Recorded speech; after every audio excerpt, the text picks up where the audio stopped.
Today, we talk about Jason Becker's numbers guitar. We purchased, and when I say we, I mean like my silent partner, purchased all three of Jason's guitars that he put up for auction. This one's a peavey, it's a prototype, but the original, the OG, the one that has Jason Becker's actual thumbprint on it. This is the actual Jason Becker numbers guitar that played on the beginning of the end. We're gonna talk about this one, and we're gonna talk about Jason. And just for you guys to know, a lot of people ask me like, what band are you in, man? Like, what do you do? I'm in a band called Lost Symphony, and so you know, we have a song called The End of the Beginning, which is kind of my homage to Jason, and you know, a rebuttal to the beginning of the end, which we recorded with, you get it, you guessed it, you know, this guitar. So Jason himself recorded the beginning of the end with this guitar, and I recorded the end of the beginning with Lost Symphony with this guitar. So check it out at lostsymphony.com. It's coming soon. So what do you do when you don't have Steve Vai in your band anymore and you play with Eddie Van Halen? Is there anybody that David Lee Roth can play with that would be, you know, on that level? Yes! His name was Jason Becker. It's incredible how good Jason Becker is. And I encourage you, go look at his videos, go watch Cacophony, go listen to Perpetual Burn.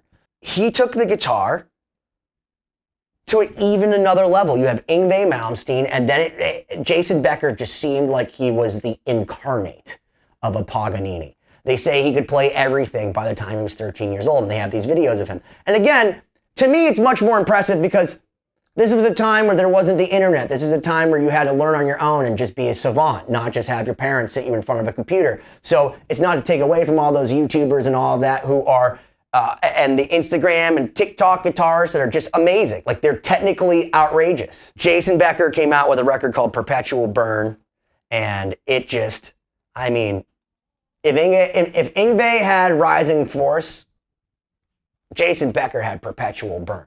I remember the first time I heard Cacophony, Speed Metal Symphony. My buddy Charlie brought it down, and like we used to always be like, dude, you gotta listen to this band. He's as good as Dimebag. He's as good as Randy. Dude, it's like Van Halen. Like, oh my God. And then, you know, and first guys like John Petrucci, you know, from Dream Theater, who like now everyone just knows is awesome. But back then it's like, dude, this guy from Dream Theater is better than Metallica and Megadeth combined. And you're like, that's not possible. But it is, because it's John Petrucci. Charlie said, hey man, know that dude from Megadeth?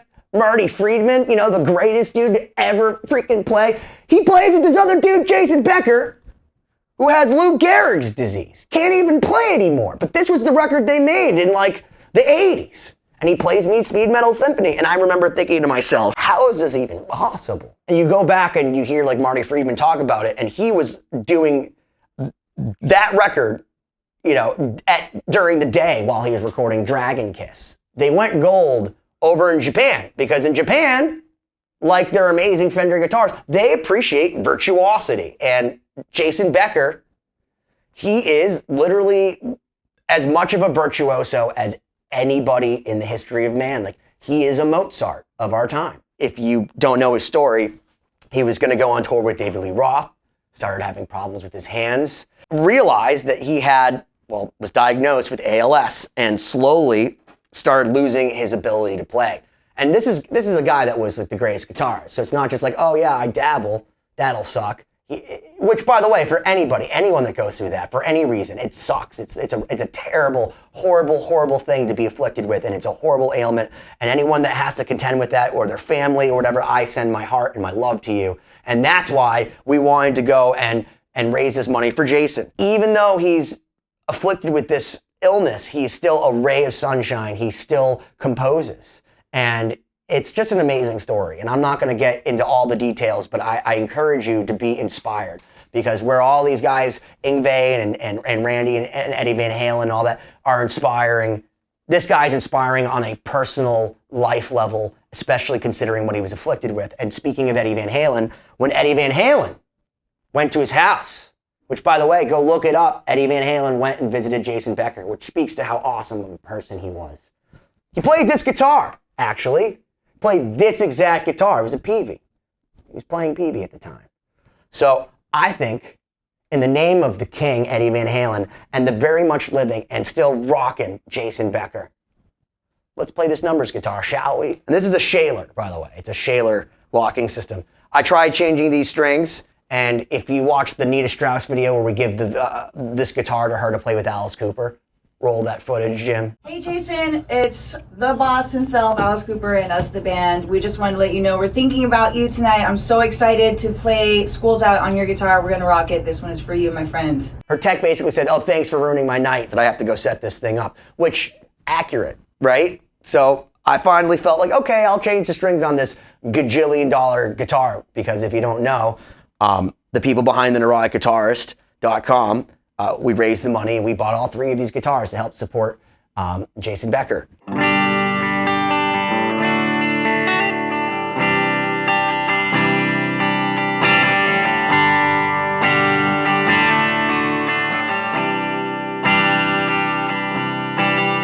That's directly into my angle, no reverb, no nothing, just angle Gig Master 30 and this guitar.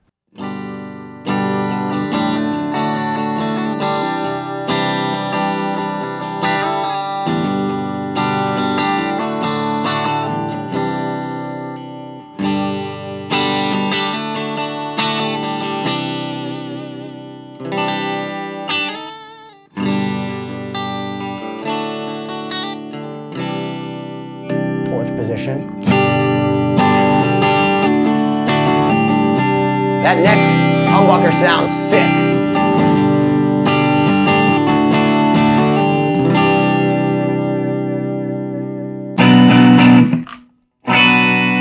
It distorts it way more.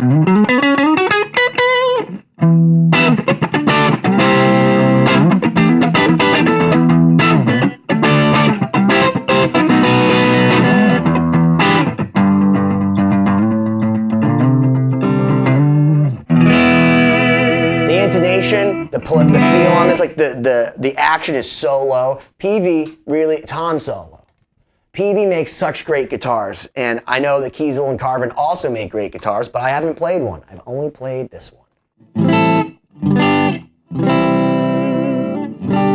All right, let's get to where everyone wants. Let's get to some distortion.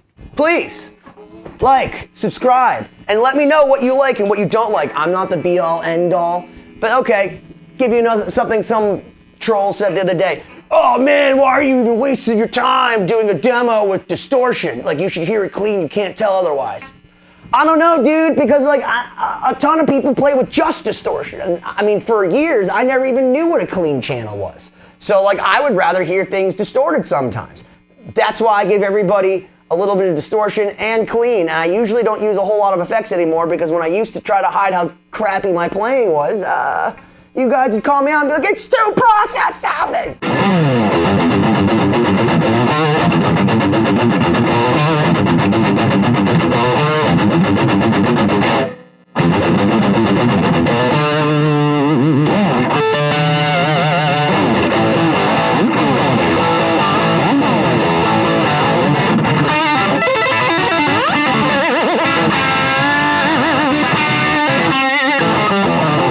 The red and yellow special.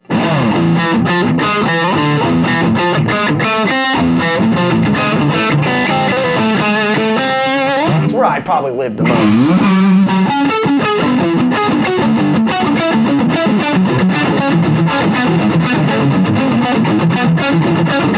When things sound unintonated, the first thing you need to ask yourself is it me? But if I play it, it's me. 'Cause that's great.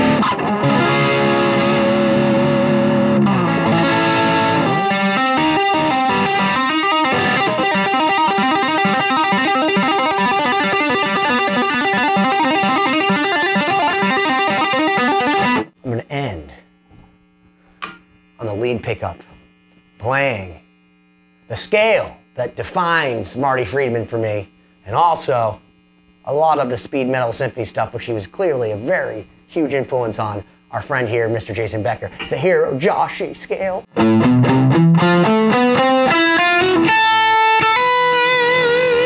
that sound like Marty Friedman, guys? I gotta tell you, I love this guitar. I love this guitar. I love this guitar. It's fun to play. It plays really well, which is, I mean, Peavey always has made great guitars. I mean, some of them may be slightly cheesy here and there, but they make great guitars. And this is just an awesome testament to such an awesome player. Why don't you smash that subscribe button already?